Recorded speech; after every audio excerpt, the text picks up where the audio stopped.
বিএনপির স্থায়ী কমিটির সদস্য আমির খসরু মাহমুদ চৌধুরী বলেছেন, উপজেলা নির্বাচনের নামে দেশের মানুষকে আরেকবার ধাপ্পাবাজির দিকে নিয়ে যাওয়া হচ্ছে।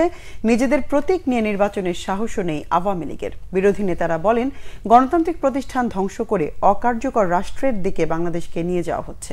রিপোর্ট করছেন সিকান্দার রেমান। জাতীয় সমাজতান্ত্রিক দল জেএসডির আলোচনা সভা হয় জাতীয় প্রেস ক্লাবে। এতে বিরোধী নেতারা অভিযোগ করেন, দেশের মানুষের জীবনের নিরাপত্তা নেই। ভয়ের পরিবেশ তৈরি করে ক্ষমতা ধরে রাখতে চায় আওয়ামী লীগ। তারা বলেন, গণতান্ত্রিক সব প্রতিষ্ঠান ধ্বংস করে আফ্রিকার অকার্যকর রাষ্ট্রের দিকে বাংলাদেশকে নিয়ে যাওয়া হচ্ছে।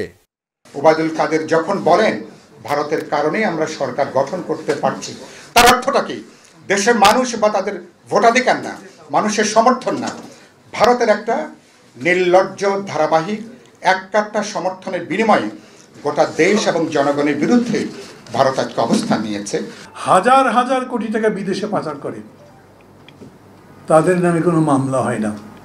একজন বিরাট পুলিশ কর্মকর্তা এতই বড় রিসোর্ট বানান, সবাই নাকি তাক লেগে যায়, বাবা কিরকম করলো, তার বউ তার কন্যার এত টাকা যে গুণে শেষ করা যাচ্ছে না। তাদের নামে কোনো মামলা নেই, তাদেরকে গ্রেপ্তার করতে পারে না, তাদের কোনো জিজ্ঞাসাবাদ নেই, কিন্তু ইউনূস সাহেব প্রত্যেক মাঝে মাঝে গিয়ে কোর্টে আদালতে হাজির হয়ে বেল চাইছেন। বিএনপি নেতাদের অভিযোগ, ৭ই জানুয়ারির নির্বাচনের পর নৌকা মার্কা নিয়ে জনগণের কাছে যাওয়ার সাহস না থাকায় এখন দলীয় প্রতীক ছাড়া নির্বাচনের চেষ্টা করছে আওয়ামী লীগ। তারা বলেন, দেশের জনগণ এরই মধ্যে নৌকাকে বয়কট করেছে। ওরা দেখছে বাংলাদেশের জনগণ নৌকা যেখানে আছে তারা সেখানে নাই, তারা বয়কট করেছে। তারা নৌকাকে ডুবিয়ে দিয়ে এখন জনগণকে বিভ্রান্তি করা চাচ্ছে। এখন তার নৌকা নাই, আপনারা আসতে পারেন, আমরা তো নৌকা বাদ দিয়ে দিয়েছি, এখন আপনারা আসতে পারেন। আরেকটি নির্বাচন করতে যাচ্ছে, ভাওতাবাজির নির্বাচন। আরে নৌকা তো বাদ গেল বুঝলাম, আর ভোট চুরির প্রকল্প তো সম্পূর্ণভাবে রয়ে গেছে।